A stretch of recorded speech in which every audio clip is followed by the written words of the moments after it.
आज मैं थोड़ी सी बात करता हूं कल से जुड़ी हुई रेफ्रिजरेटर के बारे में।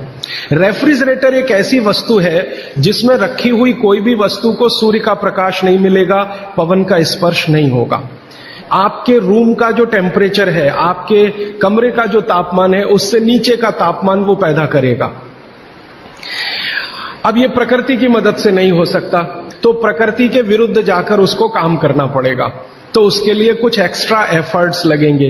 तो ऐसी गैस रसायन शास्त्र में जो तापमान को कम करने में काम में आती हैं, उन गैसों का इस्तेमाल रेफ्रिजरेटर करेगा, जिनको विज्ञान की भाषा में CFCs कहते हैं, क्लोरोफ्लोरोकार्बन्स, जिसमें क्लोरीन भी है, फ्लोरीन भी है और कार्बन डाइऑक्साइड।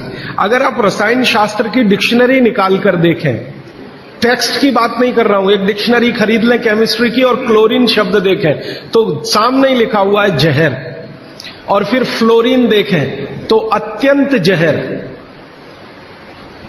और कार्बन डाइऑक्साइड तो जहर का बाप। आप जानते हैं कि शरीर का ये जो श्वासोश्वास की क्रिया है, प्राणायाम जिसको आप कहते हैं, इसमें आप हमेशा कार्बन डाइऑक्साइड छोड़ते हैं। तो आप अंदर की कार्बन अंदर ही रख लीजिए, बाहर मत छोड़िए। बहुत प्रेम है आपको इससे, तो आप मर जाएंगे। शाम नहीं लगेगी, रात नहीं लगेगी, मिनट में मर जाएंगे। कार्बन डाइऑक्साइड जैसी ही खराब गैसों में क्लोरीन और फ्लोरीन की गिनती होती है। अब ये तीनों, कार्बन से मिला हुआ, क्लोरीन से मिला हुआ, फ्लोरीन से मिला हुआ 12 गैस एक साथ रेफ्रिजरेटर छोड़ता है। CFC1 गैस का नाम है, CFC1, CFC2, CFC3, ऐसी CFC12 तक। अब इसमें आपने जो कुछ भी रखा है वो सब इन गैसों के प्रभाव में आता है। आप बोलेंगे जी हमने तो भोजन को ढककर रखा है। कितना भी ढक के रखिए, क्योंकि गैसों का असर इतना तीव्र है कि स्टील को तोड़ के निकल जाने वाली गैसें हैं। तो अगर आप इतने सारे जहरीली गैसों से युक्त भोजन को 2 घंटे, 3 घंटे, 5 घंटे उसमें रख के फिर खा रहे हैं, तो माफ कीजिए, आप भोजन नहीं जहर ही खा रहे हैं। तो इसलिए मेरी आपको विनती है कि आपके घर में रेफ्रिजरेटर अगर ले लिया है तो इसका इस्तेमाल कम करिए, सबसे अच्छा है बंद करिए, और मेरी बात माने तो बेच दीजिए। क्योंकि इसके रखे रहने से जो मन में लालच है, लालच पता है क्या है? अगर ये है तो कुछ तो करो इसका, अगर ये है तो कुछ तो करो इसका, अगर ये है तो कुछ तो करो इसका। तो कुछ तो के चक्कर में हम जबरदस्ती ज्यादा खाना बनाते हैं और इसमें रखते जाते हैं। सवेरे का शाम को, शाम का अगले दिन सवेरे, अगले दिन का शाम को, ये चक्कर चलता रहता है। और ये चक्कर में खाने का, पोषकता का नाश होता रहता है। और मैं आपको एक विनम्रता पूर्वक दूसरी जानकारी देना चाहता हूं कि रेफ्रिजरेटर का आविष्कार हुआ तो उसके पीछे कारण क्या था।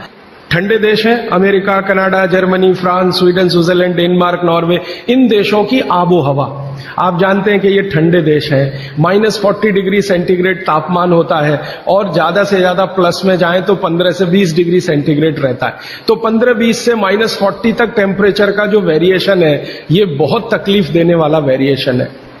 फिर मैंने सोचना शुरू किया कि उन लोगों का क्या होता होगा जो इसी बर्फ के तापमान में 6-6 महीने सोते हैं, रहते हैं, लेटते। 8-8 महीने धूप नहीं निकलती कनाडा में, अमेरिका में, यूरोप के देशों। तो कितनी तकलीफें उनके शरीर को होती होंगी, और शरीर के साथ उनके भोजन को होती होंगी। तो भोजन को ये सारी तकलीफें थोड़ी कम हो, उसके लिए वहां के वैज्ञानिकों ने रात दिन मेहनत करके ये मशीन बनाई। हम जब चाहें टेम्परेचर को बढ़ा सकें, घटा सकें, इसके लिए रेफ्रिजरेटर बना। तो ये उनकी मजबूरी में से निकली हुई मशीन है। और उनकी सबसे बड़ी मजबूरी ये है कि एलोपैथी में कई दवाएं ऐसी हैं जो ज्यादा तापमान पे खत्म हो जाती हैं और कम तापमान पे भी खत्म हो जाती है। तो उन दवाओं को रखने के लिए एक टेम्परेचर हमारे कंट्रोल में रहे, इसके लिए फ्रिज बना। वो पानी रखने के लिए नहीं बना है, दाल रखने के लिए नहीं बना, सब्जी रखने के लिए, दवाएं रखने के लिए बना। और आपको एक और जानकारी दूं कि यूरोप में ये जब आविष्कार किया सबसे पहले, तो मिलिट्री के लिए इसका उपयोग हुआ था। जब जरूरत हो दवाएं उनको समय पर उसी टेम्परेचर की मिलनी चाहिए, इसके लिए ये फ्रिज आया, ये हमारे लिए नहीं बना। और यूरोप में एक दूसरी समस्या है, आप जानते हैं कि जहां 6 से 8 महीने बर्फ पड़ेगी वहां हर चीज जरूरत की समय पर नहीं मिलेगी। तो जो कुछ नहीं मिलेगा उस समय कुछ चीजों को स्टोर करके रखने के लिए रेफ्रिजरेटर है। अब गलती तो ये हो गई हम लोगों से कि हमने बिना सोचे समझे विचार किए उनकी नकल के साथ ये ले आया अपने घर में। जो क्लोरोफ्लोरोकार्बन्स को रोज पढ़ते हैं और पढ़ाते हैं उनके ही घर में फ्रिज। क्या करें, पत्नी नहीं मानती, बच्चे नहीं मानते, अपने बच्चों को नहीं समझा सके दूसरों को कैसे समझाएंगे। प्रकृति और विज्ञान के विरुद्ध अगर कोई चीज सबसे खराब हमारे घर में है तो प्रेशर कुकर के बाद यही है रेफ्रिजरेटर। तो